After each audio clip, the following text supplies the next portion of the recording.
మనం స్వప్నార్థ విచారం అనే ఘట్టాన్ని చెప్పుకుంటున్నాం. కళ గురించి చెప్పటం.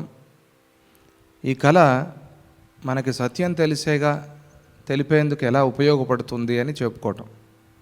ఈ కళని సత్యార్థాన్ని తెలుసుకునేందుకు ఎలా ఉపయోగించుకోవటం అనే విషయాన్ని అద్భుతంగా చెప్తున్నారు.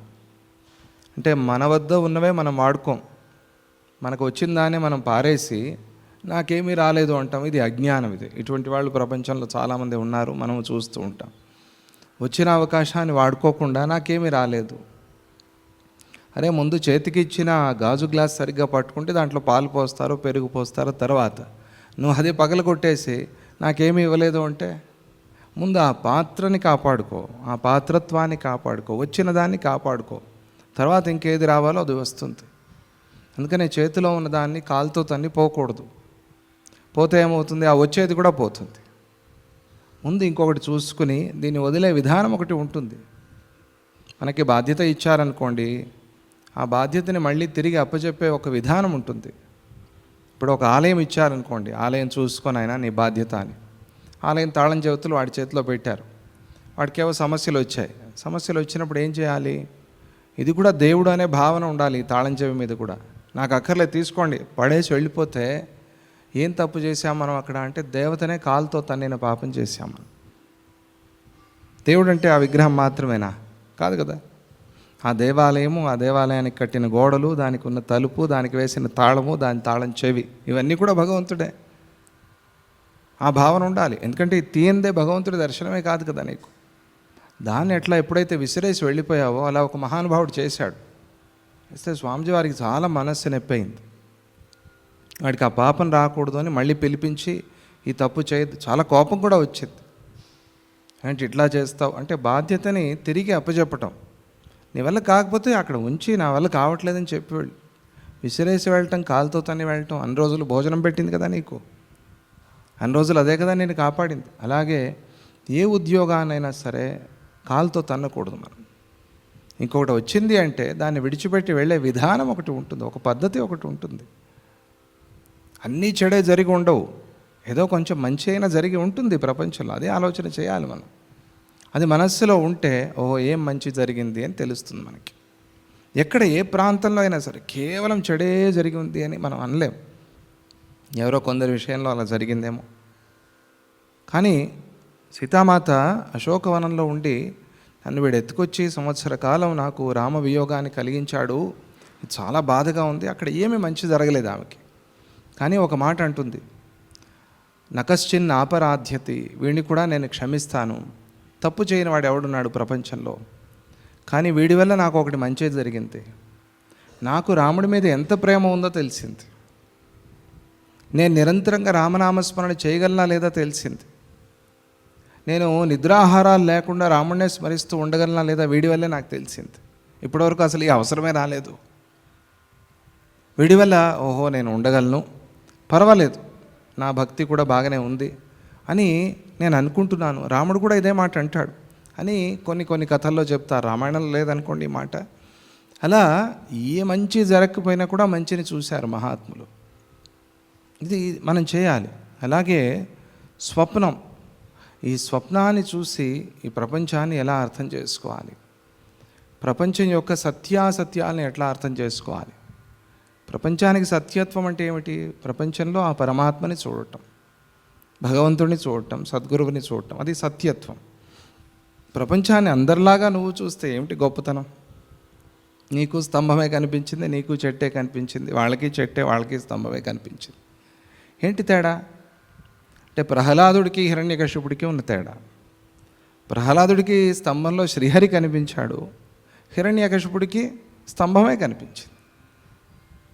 తర్వాత బద్దలు కొడితే అప్పుడు బయటకు వచ్చాడు. ప్రహ్లాదుడు నరసింహావతారాన్ని చూడకముందే ఈ స్తంభంలో నా స్వామి ఉన్నాడు అని చెప్పాడు. ఎలా అంటే బద్దలు కొట్టకముందే చూశాడు అక్కడ భగవంతుడిని. ఇది భక్తుడి దృష్టి, ఇది సాత్వికమైన స్వభావం కలవాడి దృష్టి. ఈ దృష్టికి ఆ దృష్టికి కుదృష్టికి తేడా లేదా? అటువంటి ఆ దృష్టిలో మార్పు వస్తుంది మనకి ఈ స్వప్నార్థాన్ని అర్థం చేసుకుంటే. స్వప్న విచారం అనే ఘట్టాన్ని అందుకనే చెప్తున్నారు. ఏదో కళ వచ్చింది పోయింది అని వదిలేస్తాం మనం. కళ వచ్చింది, మంచి కళ అయితే పట్టుకుని దాని గురించి ఓహో ఆనందిస్తాం, చెడు కళ అయితే బాధపడతాం, ఇంతే అయిపోయిన తర్వాత మర్చిపోతాం. కానీ శాస్త్రం అట్లా మర్చిపోనివ్వదు, మర్చిపోవద్దు అంటుంది. ఆ స్వప్నాన్ని పట్టుకుని, ఆ కళని పట్టుకుని, ఆ కళ ఎలా వచ్చింది? నీ మనస్సు నీ బుద్ధి వల్లే వచ్చింది, నీకే వచ్చింది. నువ్వు బయట ఏవేవి అనుభవిస్తున్నావో ఆ కళలో కూడా అనుభవించావు, ఆ కళలో కూడా అవన్నీ వచ్చాయి నీకు. ఇంకా జాగ్రత్తలో జరిగేదానికన్నా ఎక్కువే జరిగింది స్వప్నంలో. నీకు ఈ రూపం ఉంటూనే అనేక రూపాలు వచ్చాయి. నేనే అది, నేనే ఇది అనుకున్నావు. నువ్వు జాగ్రత్తలో సాధించలేనివన్నీ కూడా స్వప్నాల్లో సాధించావు. జాగ్రత్తలో నువ్వు పొందలేనివన్నీ కూడా స్వప్నాల్లో పొందావు. ఇవన్నీ ఎట్లా సాధ్యమయ్యాయి? ఎందుకు వచ్చింది ఈ కళ అని ఆలోచన చేస్తే సత్యం తెలుస్తుంది నాయన. అందుకనే ఈ స్వప్న విచారం చేయాలి అని. ఎంత అద్భుతమైన మాట చూడండి, ఎంత బాగా తెలుసుకోవాలి దీని గురించి. అంటే మనలోనే సరుకంతా ఉంచాడు భగవంతుడు. ఈ సరుకుని వాడుకుని మనం ఆ తత్వాన్ని అర్థం చేసుకోవాలి. దీన్ని విడిచేస్తే, దీన్ని మర్చిపోతే ఏమీ అర్థం కాదు మనకి. నా దగ్గర ఏముంది, నాకేం తెలుసు, ఎవరి సహాయం లేదు. అక్కడ పొలాల్లో వ్యవసాయం చేసుకుంటున్న రైతుకి ఎవరి సహాయం ఉంది? ఏ భగవంతుడు ఉన్నాడు, ఏ గురువు ఉన్నాడు? పైన చూస్తాడు, సూర్యుడే భగవంతుడు, సూర్యుడే గురువు.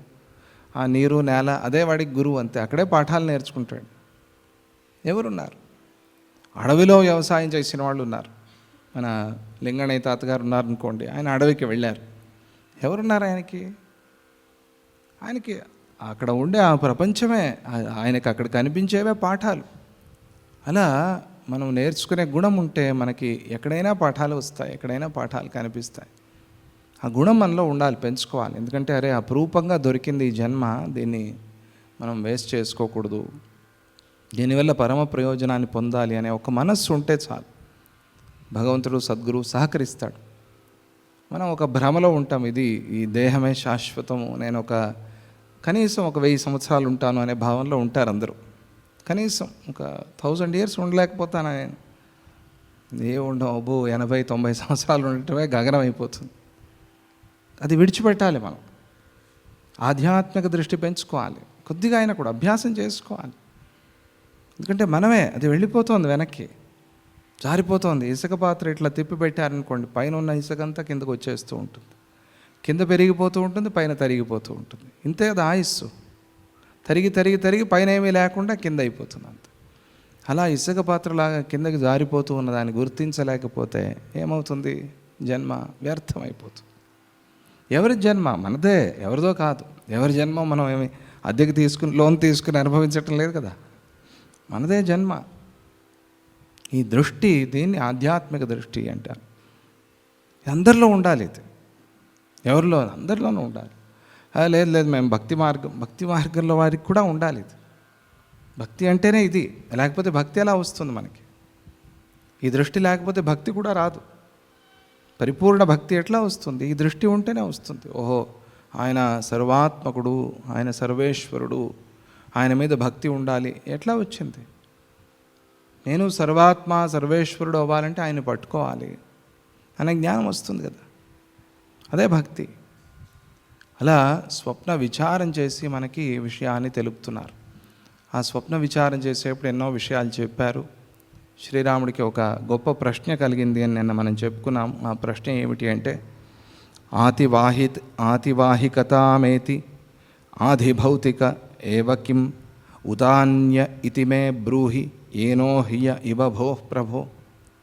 ఓ ప్రభు, ఓ పరమాత్మ స్వరూప, ఓ సద్గురుదేవ, యోగుల ఆధిభౌతిక దేహమే యోగ బలంతో ఆతివాహికమవుతుందా? ఆధిభౌతికం అంటే పాంచభౌతికం, భూతం అని ఎక్కడ వచ్చినా కూడా పాంచభౌతికం. ఆతివాహికం అంటే సూక్ష్మ శరీరం. స్థూల సూక్ష్మ కారణాలు అంటారు కదా, సూక్ష్మ శరీరం.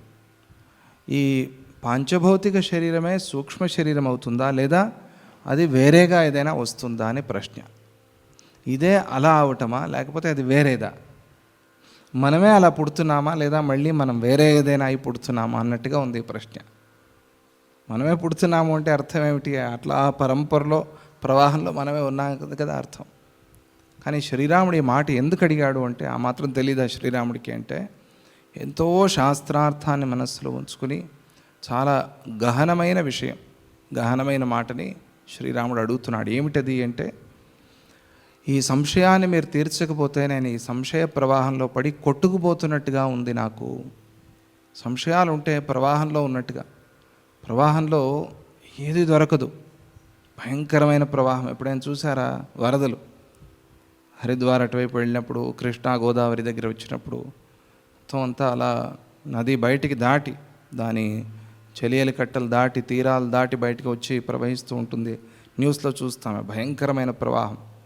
ఆ జపాన్లో సునామీ ఇవన్నీ అయినప్పుడు భయంకరమైన దృశ్యాలు వచ్చాయి కదా. కార్లు, ఇళ్ళు అట్లా కదిలిపోతున్నాయి పడవల్లాగా. ఆ ప్రవాహంలో ఎవరు ఆగగలరు అని, అటువంటి ప్రవాహం. ఆ ప్రవాహంలో కొట్టుకుపోతున్నప్పుడు ఎట్లా ఉంటుందో అశాంతి, అలా ఉంది నా కథ. ప్రవాహంలో కొట్టుకుపోతున్న వాడికి ధైర్యం లేకుండా పోతుంది, అలా నేను ధైర్యాన్ని కోల్పోతున్నాను. అంటే సంశయాలు పోగొట్టుకుంటే ధైర్యం కలుగుతుంది అని. ఏదో పొట్టనొప్పి వచ్చిందో, తలనొప్పి వచ్చిందో, ఏదో వచ్చింది, ఇది అదో ఇదో అనుకుని చాలామంది ఆలోచనలో ఉండిపోయి భయపడుతూ ఉంటారు. ఏదో పెద్ద రోగమే వచ్చేసింది నాకు. వెంటనే డాక్టర్ని కలిసి చూపించుకుంటే అయిపోలే.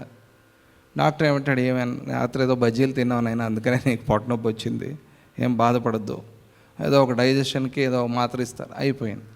అదే నువ్వు మనసులో ఏవేవో ఆలోచించుకుంటే సంశయాల వల్ల అధైర్యం పాలవుతాం, ధైర్యాన్ని కోల్పోతాం. అందువల్ల ఆ సంశయాన్ని పోగొట్టుకోవాలి. సద్గురువు వల్ల ధైర్యం కలుగుతుంది అంటే ఆయన సంశయాల్ని పోగొడతాడు, ఆ మూలంగా మనలో ఉన్న అధైర్యాన్ని తీసివేస్తాడు, ధైర్యాన్ని పెంచుతాడు. కానీ గురువు వల్ల సంశయాల్ని పోగొట్టుకోవాలి. సంశయ నివృత్తి పరమ ప్రయోజనం గురువు సన్నిధిలో. అందువల్ల ఈ సంశయంలో నేను ప్రవాహంలో కొట్టుకుపోయి ధైర్యాన్ని కోల్పోయిన వాడిలాగా ఉన్నాను. ఊహియే ఇవ భోః ప్రభో, నన్ను ఈ ప్రవాహం అట్లా లాక్కుపోతోంది అన్నట్టుగా ఉంది, చాలా భయం అవుతోంది నాకు. సంశయాన్ని పోగొట్టి ధైర్యాన్ని నింపండి అని ప్రార్థన చేశాడు. ఇక్కడ శ్రీరాముడి ప్రశ్నలో ఎంతో శాస్త్రార్థం మనస్సులో ఉంది అని చెప్పుకున్నాం. ఏమిటది శాస్త్రార్థం అంటే, అయ్యా ఓ పరమాత్మ స్వరూపుడా, గురువా, యోగుల ఆది భౌతిక శరీరము నశిస్తే మరొక శరీరం రావటం అనేది అసంభవం. యోగుల పాంచభౌతిక శరీరం వెళ్ళిపోయింది, మళ్ళీ ఇంకొక శరీరం ఎలా వస్తుంది? కానీ మీరేమో సూక్ష్మ శరీరం వస్తుంది అని చెప్పారు కదా. ఇది శ్రీరాముడి మనస్సులో ఉన్న ప్రశ్న. అలా ఇంకొక శరీరం రావటం అనేది సర్వశాస్త్ర విరుద్ధం. ఎందుకంటే యోగులు దానికోసం కాదు వాళ్ళు ప్రయత్నం చేసింది, సాధన చేసింది, జన్మ లేకుండా ఉండాలి అని సాధన చేశారు. ఎలా వచ్చామో పరమాత్మ నుంచి ఆ పరమాత్మ స్థితిలో ఉండాలి, ఆనంద స్వరూపంగా ఉండాలి అని కదా వాళ్ళు సాధన చేసింది. మళ్ళీ వాళ్ళకి ఇంకొక శరీరం వచ్చింది అంటే ఇది శాస్త్ర విరుద్ధం, ఇది ప్రమాణ విరుద్ధం. ఏ ప్రమాణము ఈ మాట చెప్పటం లేదు. ఈ మాటను మనం నిలబెడదాము, ఇది సత్యమని నిరూపిద్దాము అంటే సాధ్యమయ్యేది కాదు. అందుకల్లా ఇది శాస్త్ర విరుద్ధమైన మాట ఇది. అందువల్ల వారికి ఇంకొక శరీరం వస్తుంది అని మీరు అన్నారే, అది ఎలా అర్థమయ్యేది? అలా కాదు, ఆ శరీరం పోయి మరొక కొత్త శరీరం వస్తుంది అని మీరు అంటారేమో. ఆ శరీరమే మారింది అనకుండా కొత్త శరీరం, ఆతివాహిక శరీరం అంటే సూక్ష్మ శరీరం వస్తుంది అనేటైతే అలా కూడా అనేందుకు వీల్లేదు. ఎందుకంటే మీరు చెప్పినట్టే ఆలోచన చేస్తే, మీరు చెప్పిన విషయాలనే మనం పరిశీలన చేస్తే జన్మించిన వాడికి జీవన్ముక్తత్వము లేనట్టే లెక్క. జన్మ వచ్చింది అంటే జీవన్ముక్తుడు కాదు. జీవన్ముక్తుడు విదేహముక్తుడు అవుతాడు, మళ్ళీ జన్మించడు. కానీ మీరన్నది మళ్ళీ పుడుతున్నాడు, సూక్ష్మ శరీరం వస్తోంది అన్నారు కదా, ఇది ఎట్లా సాధ్యమవుతుంది? ఇది కాదు కదా మనం తెలుసుకోవాల్సింది, ఇది కాదు కదా మీరు చెప్పింది. అందువల్ల ఇది ఎలా సాధ్యమవుతుంది? జీవన్ముక్తుడి విషయంలో లేదా ముక్తుడి విషయంలో, జీవన్ముక్తుడు అంటే మనకి శరీరంతో కనిపించేవాడు, జీవన్ముక్తుడు ఆ శరీరాన్ని విడిచిపెట్టిన తర్వాత విదేహముక్తుడు అవుతాడంత. ఇప్పుడు కూడా ముక్తుడే, కానీ శరీరం ఉంది అంత. ఆ శరీరాన్ని విడిచిపెట్టేస్తే అంటే నేల మీదే నించుని కొమ్మను పట్టుకున్నాడు, మనం ఎక్కడో పై కొమ్మ మీద ఉన్నామంత. మనం జారి పడితే కాళ్ళు చేతులు విరుగుతాయి. యోగి ఆ కొమ్మను విడిచిపెట్టినా కూడా ఏమీ కాదు ఆయనకి, ఇంతే తేడా. ఎందుకు? ఆయన ఉన్నదే నేల మీద ఉన్నాడు, అంటే ముక్తి స్థితిలోనే ఉన్నాడు ఆయన. అందువల్ల ఆయనకి ఆ శరీరాన్ని విడిచిపెట్టినా ముక్తి స్థితి అట్లాగే ఉంటుంది. అందువల్ల జీవన్ముక్తుడి విషయంలో లేదా ముక్తుడి విషయంలో వేదాలు నస భూయోభిజాయతే అని చెప్తున్నాయి. అంటే ఆయన మళ్ళీ తిరిగి జన్మించడు అని చెప్తున్నాయి.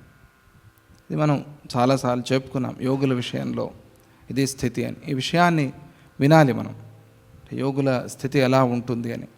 ఎందుకని అంటే మనకు కూడా ఆ స్థితి ఎప్పుడప్పుడు రావటం కోసం వస్తుంది. వాడు మళ్ళీ పుట్టడు అని వేదాలు చెప్తున్నాయి. ముక్తుడికి మళ్ళీ జన్మ లేదు అని చెప్తున్నాయి.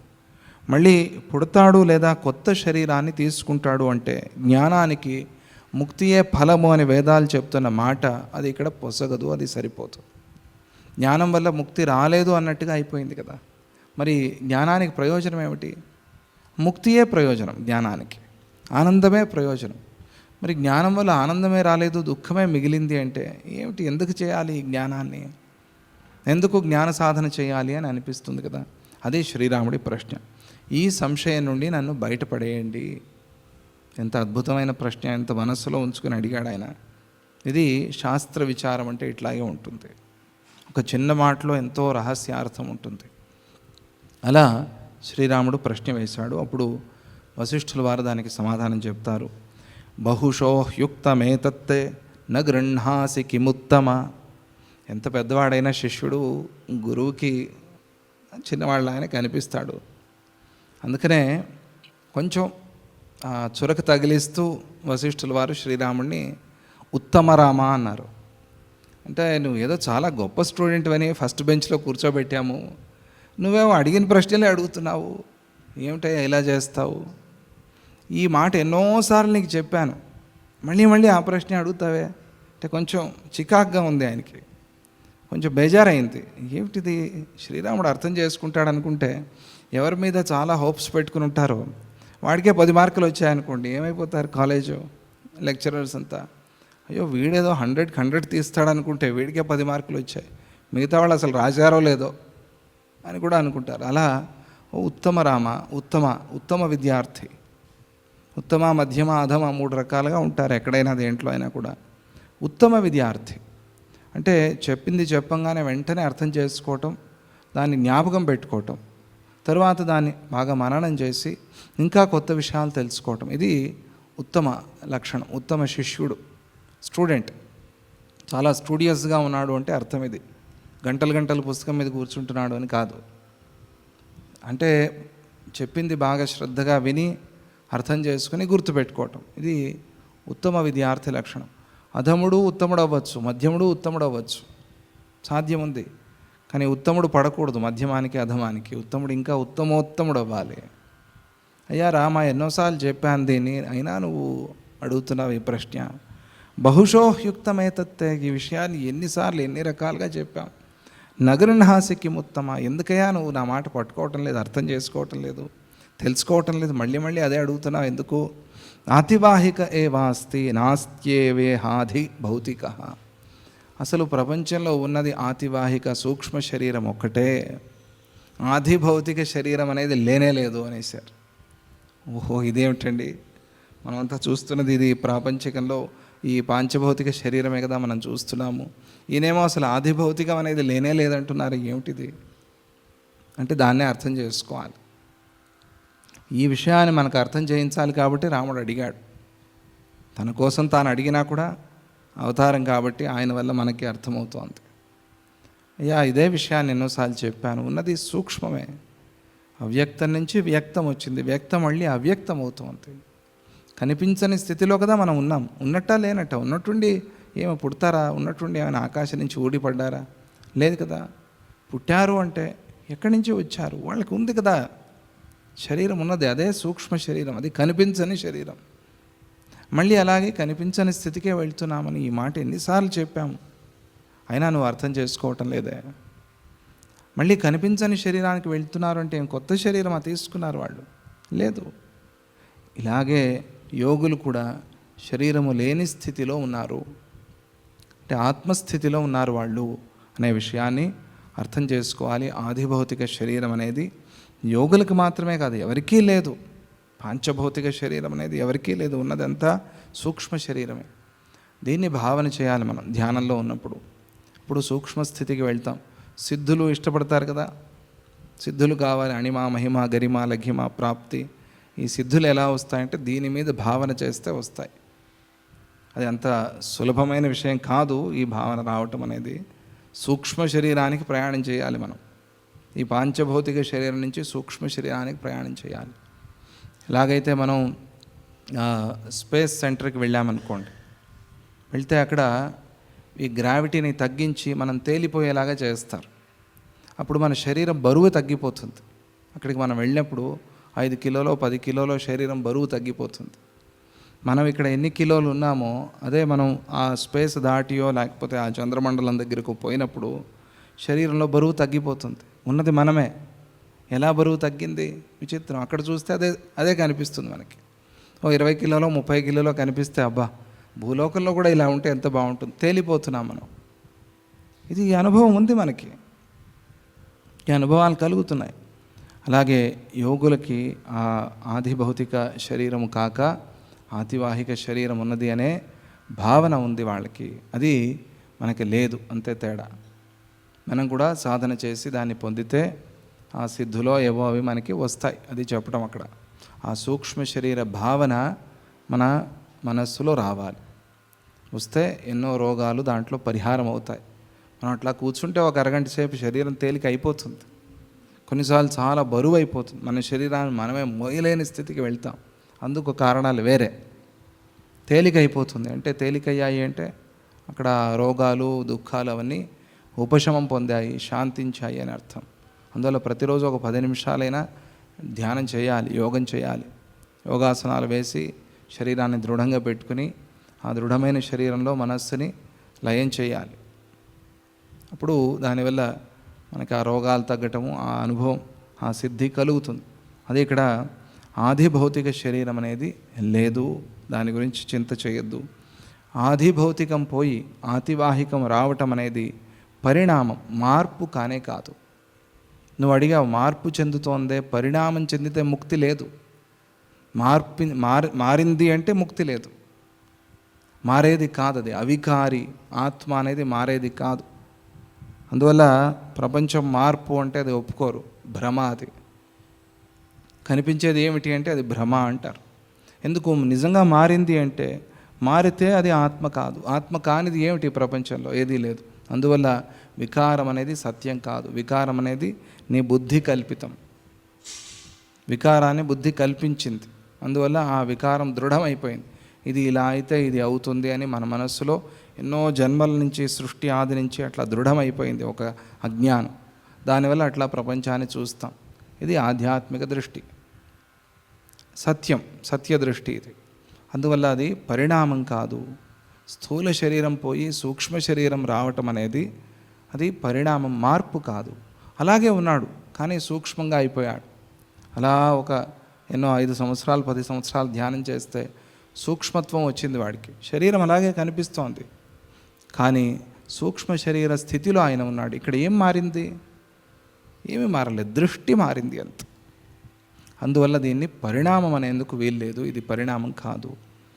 అప్పటి వరకు పాము పాము పాము అనుకున్నావు, కాదు ఇది తాడు అన్నావు. ఏం మారింది అక్కడ? ఏం మారింది? దృష్టి మారింది అంత. అప్పటి వరకు పాము పాము అని భ్రమించావు. ఆ పాము ఎక్కడికి పోయింది?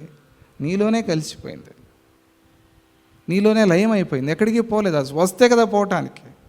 అక్కడ పామే రాలేదు, ఎక్కడికి పోతుంది? అది ఆ దృష్టిని పెంచుకో అని చెప్తారు. ఈ భావన చేయండి. ఈ భావన బాగా మనస్సులో చేయండి, అర్థమవుతుంది. భగవతత్వం అంటే ఏమిటి అర్థమవుతుంది. భగవంతుడిని ప్రపంచం అంతా చూసేది ఎలా అనేది అర్థమవుతుంది. ఈ భావన రావాలి మనకు. ఊరికే మనం మాటలతో అంటాం అంతా భగవంతుడే, అంతా ఆత్మే. మాటలతో అనేది కొద్దిగా మనస్సుకి రావాలి కదా, మనస్సుకి పట్టాలి కదా. అంటున్నాం, అది ఎంత సంస్కారం, ఎంతో పుణ్యం ఉంటే కానీ ఆ మాట రాదు. ఆస్తికుడు కాడు, ఎంతో పుణ్యం ఉంటే కానీ. ఆ పుణ్యాన్ని పెంచుకో. అంతా భగవంతుడే అంటున్నావు కదా, అంతా భగవంతుడినే చూసే స్థితికి ఎదుగు. నిన్ను నువ్వు పెంచుకో. చాలా గొప్ప స్థితి అది. దానిలో ఉన్న ఆనందం అది అనుభవిస్తే నీకేది పట్టదు నీకు. అందువల్ల అది పరిణామం కాదు. అది సూక్ష్మ శరీరం రావటం అనేది పరిణామం కాదు అని అంటూ, స్థూలం పోయిన తరువాత, ఆదిభౌతికం పోయిన తరువాత అక్కడే ఉండిన సూక్ష్మం అది మిగిలింది అంతే. అది ఏమైంది, అక్కడ సూక్ష్మం మిగిలింది అంతే. ఒక విత్తనం తీసుకుని దాన్ని కొట్టాడు, భాగాలు చేశాడు. ఏముంది అక్కడ?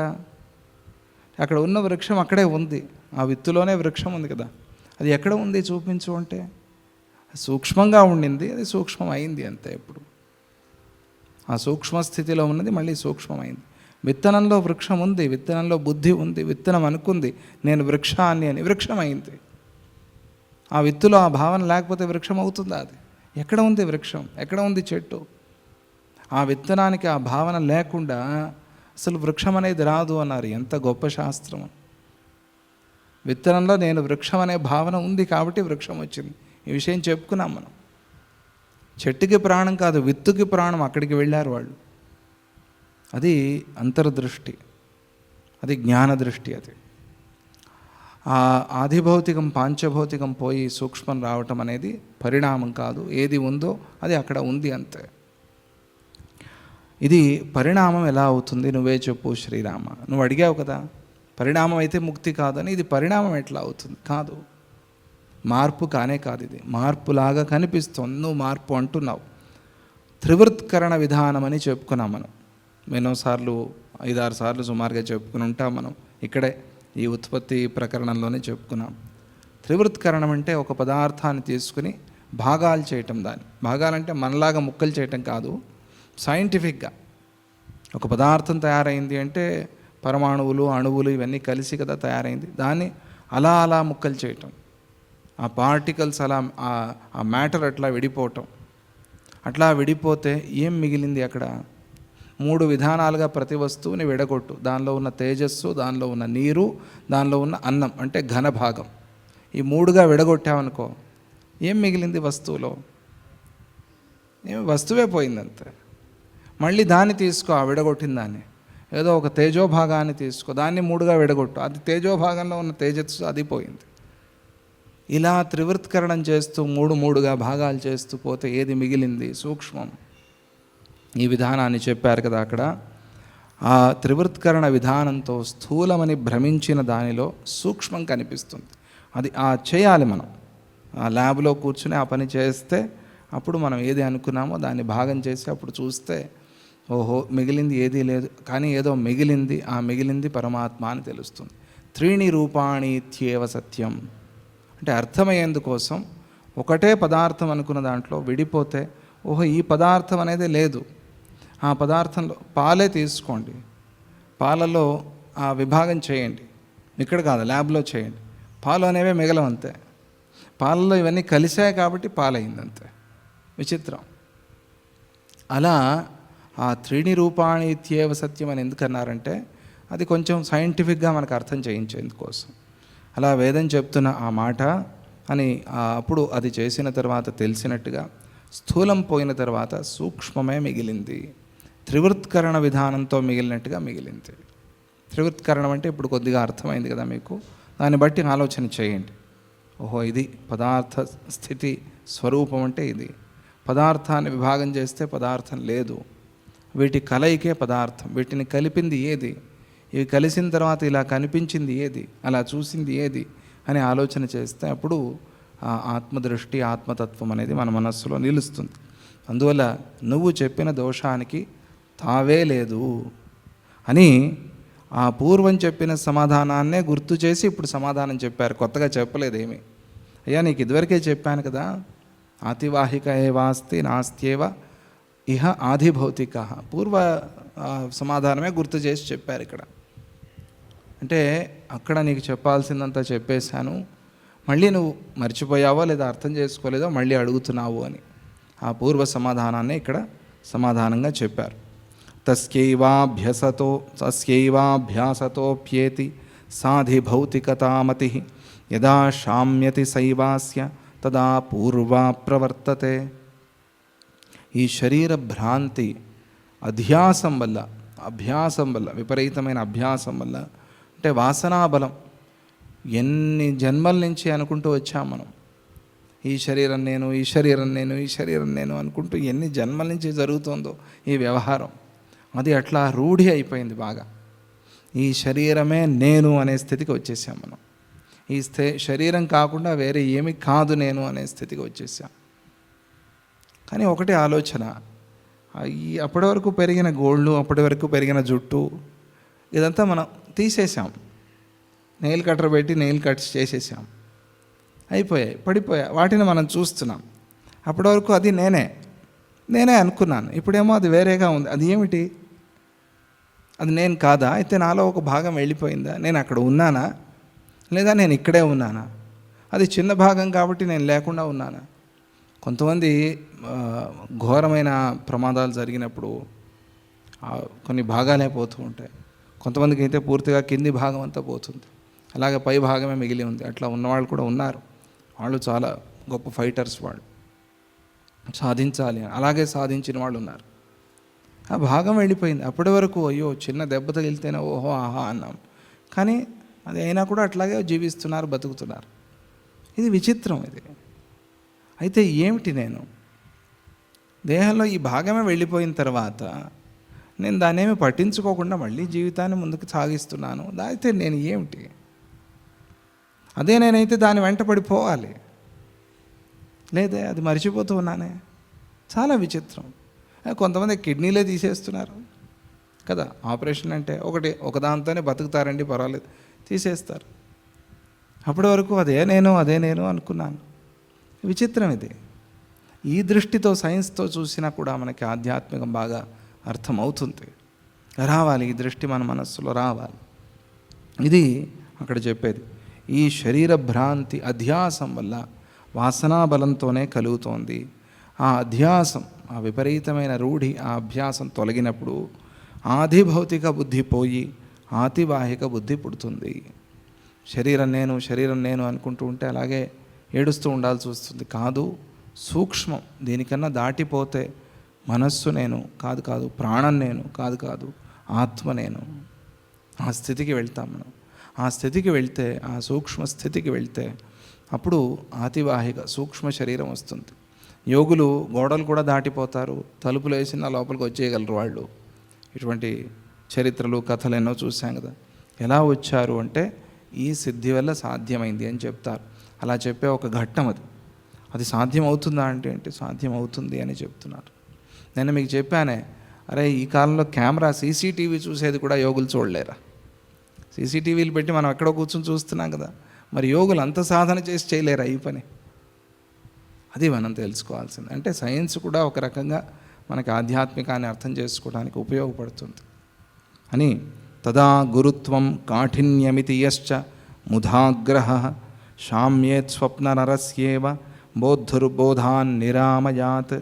కల నుండి తేరుకున్న తరువాత అందులో చూసిన నగరం యొక్క కాఠిన్యాదులు కనిపించినట్లు, ఆతివాహిక జ్ఞానం ఉదయించినప్పుడు ఈ దేహం యొక్క గురుత్వ కాఠిన్యాదులు తోచవు మనకి.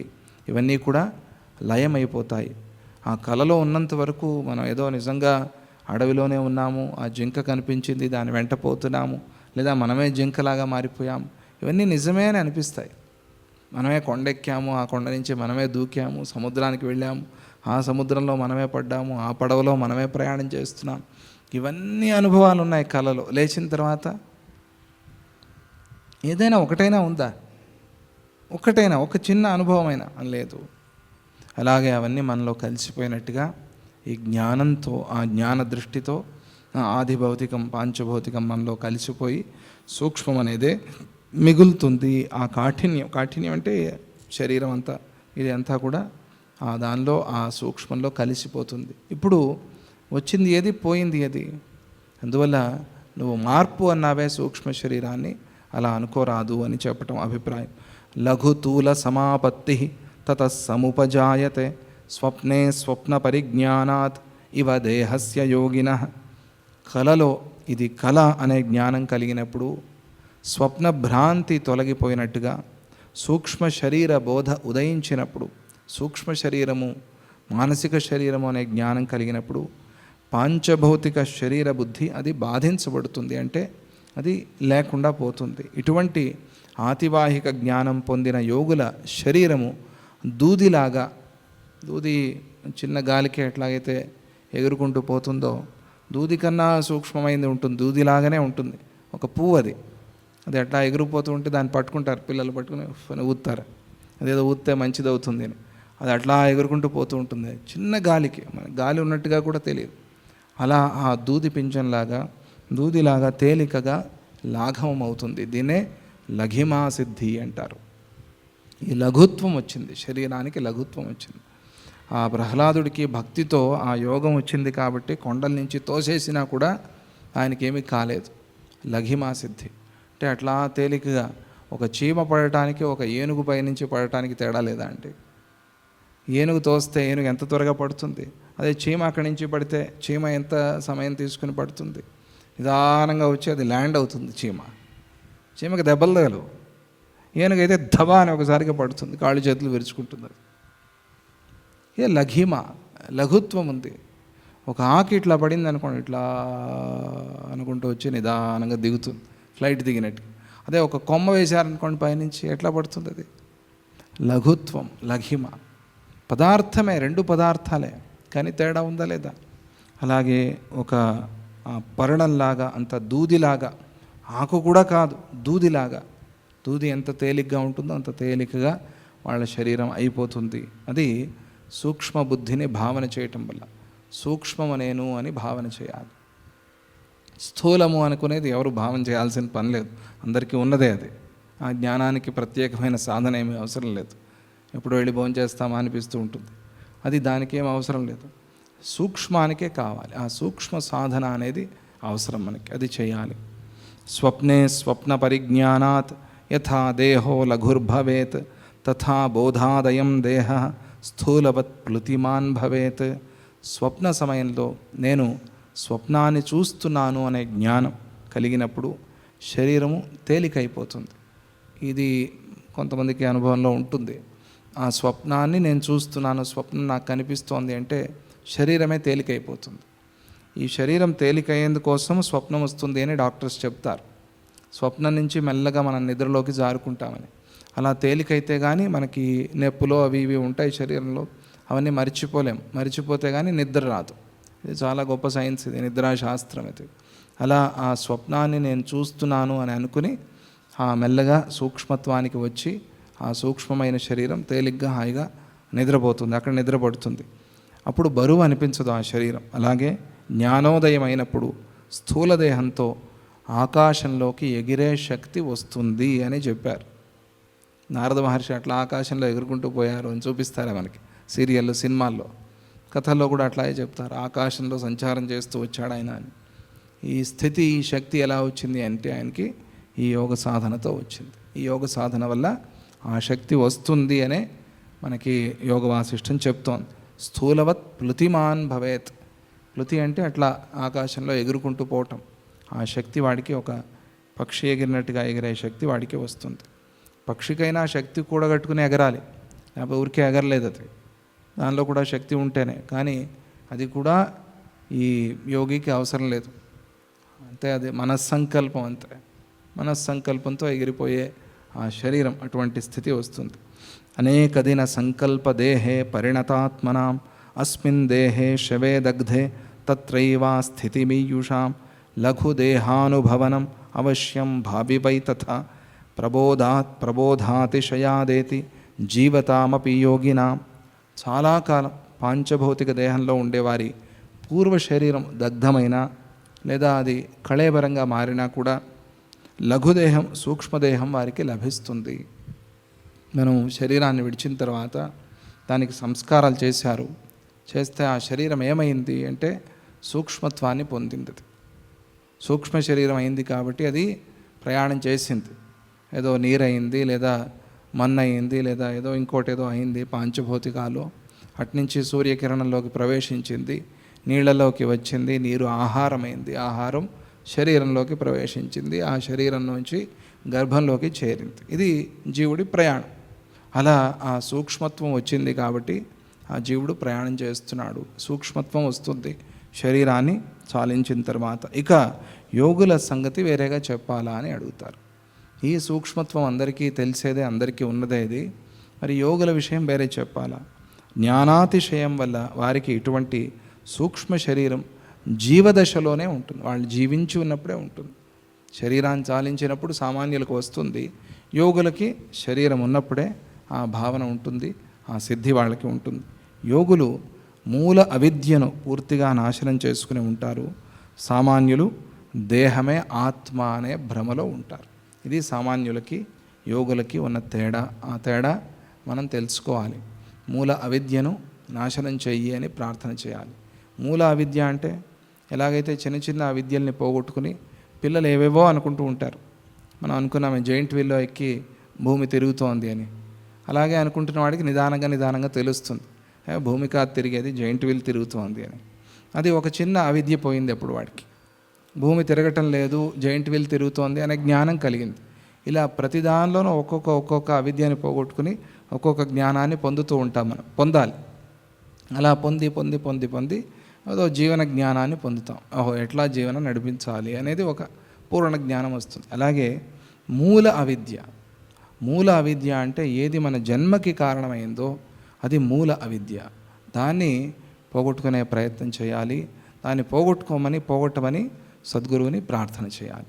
అది అక్కడ సారాంశము అని అనుకుంటూ దానికోసం మనం సద్గురువుని ప్రార్థన చేద్దాము. స్వామిజీ వారు భాగవతం రికార్డ్ చేస్తున్నారు, దాన్ని కూడా వింటూ శ్రీచక్రార్చన దర్శనం చేసుకోండి. జై గురుదత్త, శ్రీ గురుదత్త. ఓం శాంతి శాంతి శాంతి.